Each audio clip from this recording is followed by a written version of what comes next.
Putang ina. Alam mo kung ako ang durugista, kung may gano'n ako, at bakit sa utak ko, bakit hindi? Total, kasama ko naman sa presidente sa hit-hitan. Kasi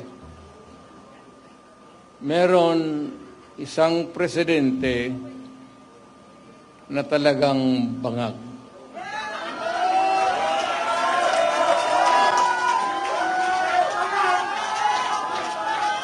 Hindi naman buang,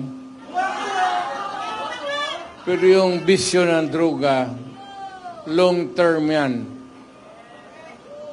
Maging ulol si Marcos,